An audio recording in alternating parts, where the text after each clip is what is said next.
Сәлем достар, сіздермен Нұргүл Жарамазан қызы. Бүгін қоян копилкасының формасын шығаратын боламыз. Форманы мен екі ашылатын құламын. Пластилинді алдыңғы видеомда көрсеткенде пластилинді жабыстырып шығатын боламыз. Сабынмен сабындап алып кепкеннен кейін герметиктер жәмендеп жағып шығамыз. Жақсылап қолымызды суға батырып отырып герметиктер жағатын болсақ, тегіс әдемі шығатын болады.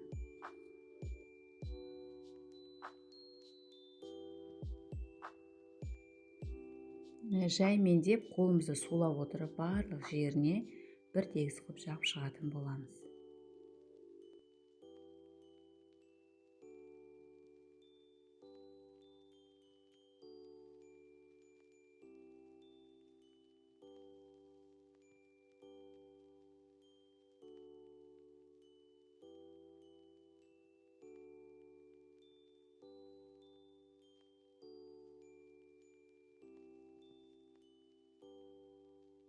Бірінші слойын жағып болғаннан кейін мен екінші слойын жағып жатырмын. Бұны да жақсылап жағып, маған бір жағына екі силикон кетті. Себебі осы бір жағы үлкендеу болғандықтан екі силикон кетті маған. Аяғының ножкасына де жақсылап барлығын әдемі қылып жаққан жақсы.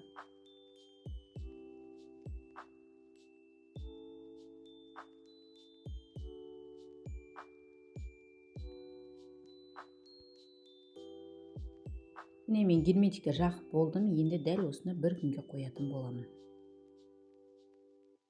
Бір күн уақыт болды, мен герметигім жақсылап кепті. Енді пластилиндерін жәймендеп алып шығатын боламын. Пластилиннің барлық тесіктеріне жабыстырған жерлерін барлығын бірге алып тастаймыз. Сол кезде екінші жағын жасаған кезде мына замок бір-біріне жақсы кигізілетін болады. Екінші жағын жасау үшін бірінші жағына пена құйып алатын боламын. Алдыңғы видеомда барлығы көрсетілген пена қалай құю керектігін. Енді екінші жағын сабындап алып кептіріп, оған да герметик жағатын боламын.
Екінші жағын жағып болдым. Бұған да 1,5 герметик кетті. Енді бұны тағы да бір күнге кептіретін боламын. Герметигім жақсы кепті. Енді сабындап алып, сыртынан пена құятын боламын. Астыңғы жақтан пена құятын боламын. Пенаны қатты шайқамаса, басында сулы болып кетеді. Жақсылап шайқап алған жақсы.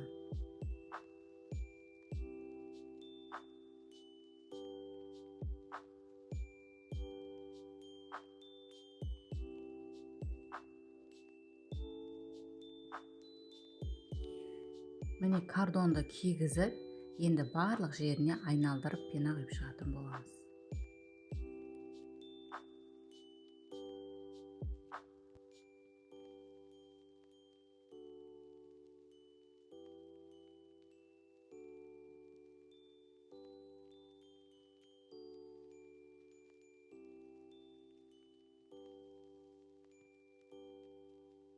Пена өсетін болғандықтан мен қатты толтырмаймын.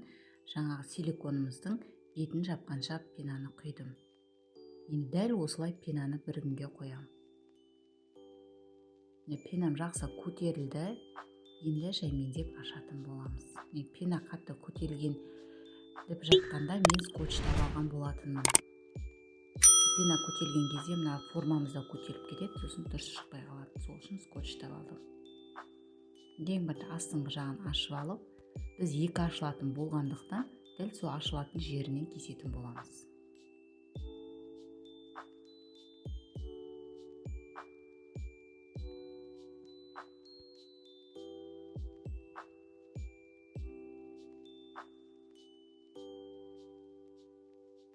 Асықпай кескен жақсы, себебі герметикті кесіп алу мүмкін, сол себептен асықпай кесіп аламыз.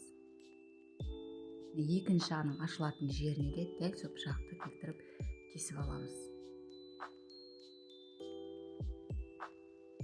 Формам жақсы шықты. Жалпы чехолына да байланысты, қай заттың да чехолы дұрыс болса, біздің копилкамыз жақсы болып шығатын болады.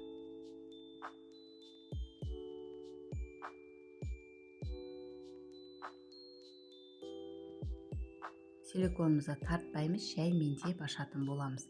Ең бірінші форма жасаған кезде жай меңдеп ашып алатын болса, қалған гипс құйып копилка жасаған кезде оңай әрі тез ашылатын болады.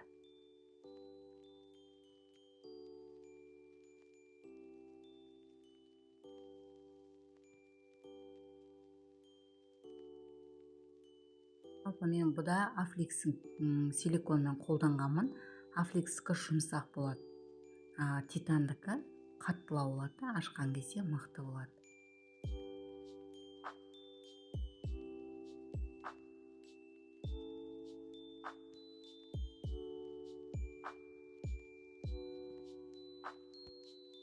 Міне менің формам жақсы шықты.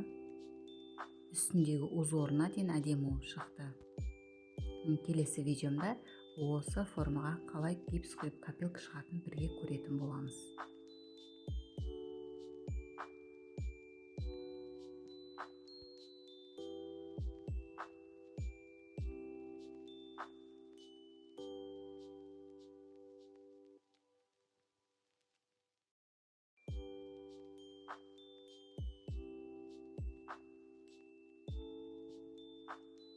Силиконымызды шешіп алдық. Енді сыртына чехолына кигізетін боламыз. Жақсы болып узоры түскен.